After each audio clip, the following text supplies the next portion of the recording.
When you see a grown man cry, what do you think of him? What does the society think? Weak, unmanly, too emotional, sensitive, can't depend on him. Why is that so?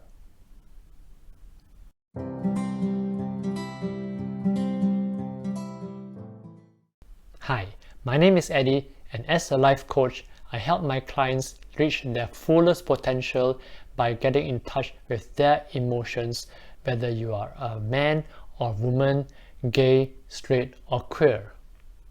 Today I'm going to share with you why it is important to cry, especially for big boys. I'm not here to discuss why the society thinks that men shouldn't cry, but I do want to share some astounding statistics with you.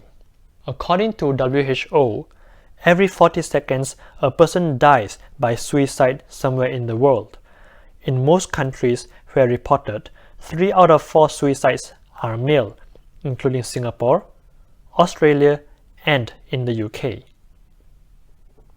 Suicide is a deliberate act of ending one's life and is attributed to many factors such as relationship woes, extreme loneliness, financial worries, stress, anxiety, or any other psychiatric conditions like depression.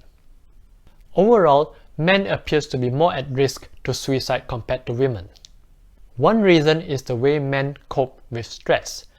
Women tend to relieve their stress by crying or talking to their families or friends. But men brought up in a strong environment which does not give them the chance to express their emotions because this is a sign of weakness, tend to keep all this to themselves.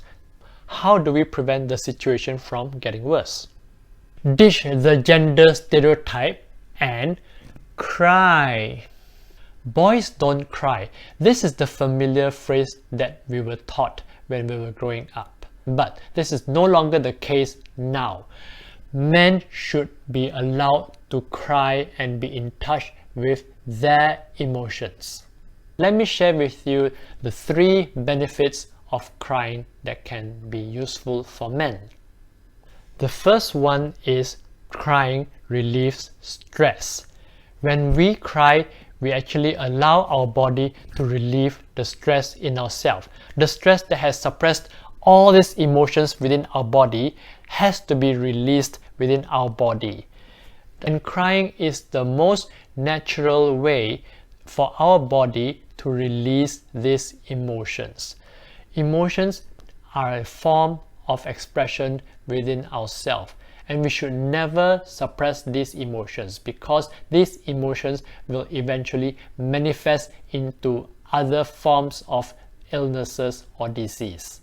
The second benefit of crying for men is this allows us to balance our masculine and feminine energy. Everyone is born with both feminine and masculine energy. However, as we grow up, we were told to suppress certain things, like if you're a man, you shouldn't be crying, you shouldn't be weak, you shouldn't be expressing your emotions. And this suppresses the female energy. However, when a man embraces his feminine energy, he is able to nurture qualities like intuition, creativity, compassion, and understanding. This allows them to maximize their potential in all areas in their life because they can see the bigger picture when it comes to any form of activity. And when we're setting goals, they'll be more in tune with appreciating the journey instead of just looking at the outcome. The third benefit why men should cry is because it shows their children that it is okay to cry. Many times, the children, especially boys, look up to their father and mirror their actions. And if they look at the father working so hard, solving all the problems and not expressing their emotions, they will have the impression that it is never good to show their signs of weakness or to cry. And this is not what we want. We want to be able to show our children that we are also human and we also have weaknesses. Hence, when we cry, we are being in touch with our emotions and we are able to show them that we care. So, if you are a man and if you've got some questions or you need help in expressing your emotions, feel free to schedule a call with me and we can have a chat. Remember, there's always light at the end of the tunnel. And if you're a woman, do share this with the men in your life. Who knows, you might save a life in return.